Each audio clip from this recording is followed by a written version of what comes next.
વરસાદને પણ આફતમાં અવસર ગોતી લીધો એ ચોરોએ અમદાવાદમાં જ્યારે ભારે વરસાદ પડ્યો હતો ત્યારે એપલવુડની અંદર એક બંગલામાં લાખો રૂપિયાના મુદ્દામાલની ચોરી છે એ તસ્કરોની ટોળકીએ કરી લીધી। જોકે જ્યારે એ માલ વેચવા ગયા ત્યારે જ પોલીસે ધર દબોચી લીધા અને જ્યારે પૂછપરછ કરવામાં આવી ત્યારે હકીકત બહાર એવી આવી કે જે ઘરઘાટી હતો તેણે જ મુખ્ય આરોપી જે રાજસ્થાનનો વતની હતો તેને બાતમી આપી હતી અને બાદમાં તેઓએ ચોરીને અંજામ આપ્યો હતો।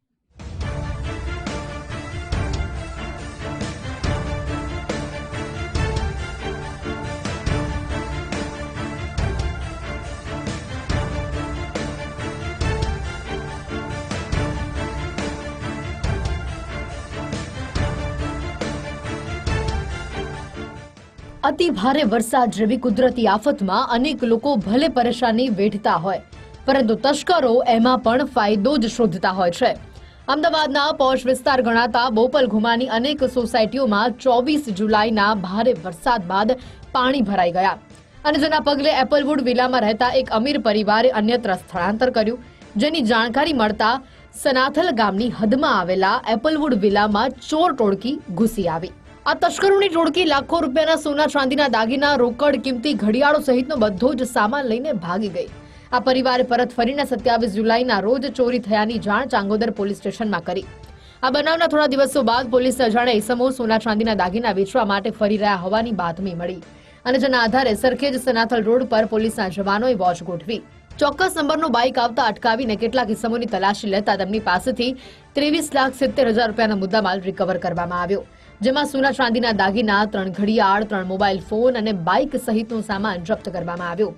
આ સાથે પોશ બંગલામાં ચોરીને અંજામ આપનારા કલ્પેશ પટેલ, નારાયણ પટેલ, રાનુ ભોઈ અને દિનેશ ભોઈની ધરપકડ કરવામાં આવી છે।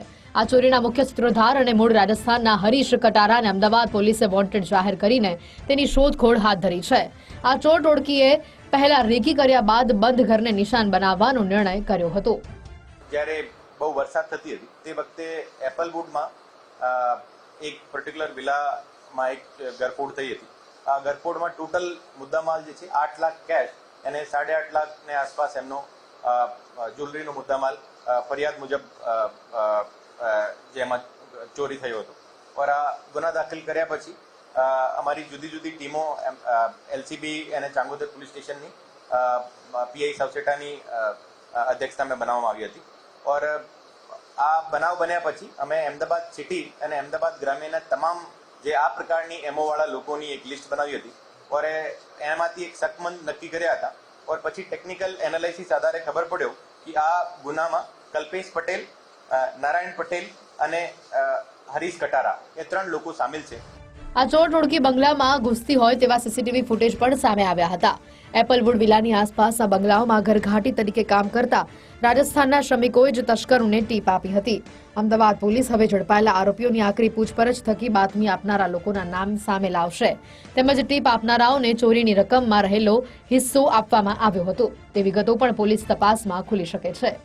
ચાંગોદર પોલીસ દ્વારા ટોટલ 22 તોલા સોના, 1.5 કિલો ચાંદી અને 80,000 રૂપિયા કેશ અત્યાર સુધી રિકવર કરવામાં આવે છે। ટોટલ મુદ્દામાલ અત્યાર સુધી જે રિકવર થયેલો છે 23,17,000નો ટોટલ મુદ્દામાલ રિકવર થયો છે।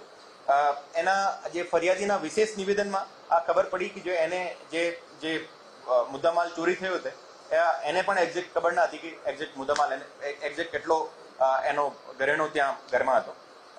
એને સાથે સાથે જે બાકી જે મુદ્દામાલ જે છે એ હરેશ કટારાને પાસે એની અત્યારે શોધખોળ ચાલુ છે અને એને જે ટીપ આપવાળો હતો એની પણ અત્યારે શોધખોળ ચાલુ છે। એપલવુડ વિલામાં ઘરફોડ ચોરીને અંજામ આપ્યા બાદ હરીશ કટારા પોતાનો હિસ્સો લઈને રાજસ્થાન તરફ ભાગી ગયો। આ ચોર ટોળકીના નારાયણ પટેલ, હરીશ કટારા અને રાનુ ભોઈ વિરુદ્ધ અગાઉ ચોરીના ગુના ચોપડે નોંધાયેલા છે, જેથી બોપલ કે અમદાવાદના અન્ય વિસ્તારોમાં આ ટોળકી અન્ય ગરફોડ કે વાહન ચોરીમાં સામેલ હોવાની શક્યતા નકારી શકાય તેમ નથી। ચાંગોદર પોલીસ ફરાર આરોપી હરીશ કટારાને ઝડપીને બાકીનો મુદ્દામાલ જપ્ત કરવાની દિશામાં તપાસ હાથ ધરી છે। અર્પિત દરજી સાથે ગુજરાત ફર્સ્ટ, અમદાવાદ।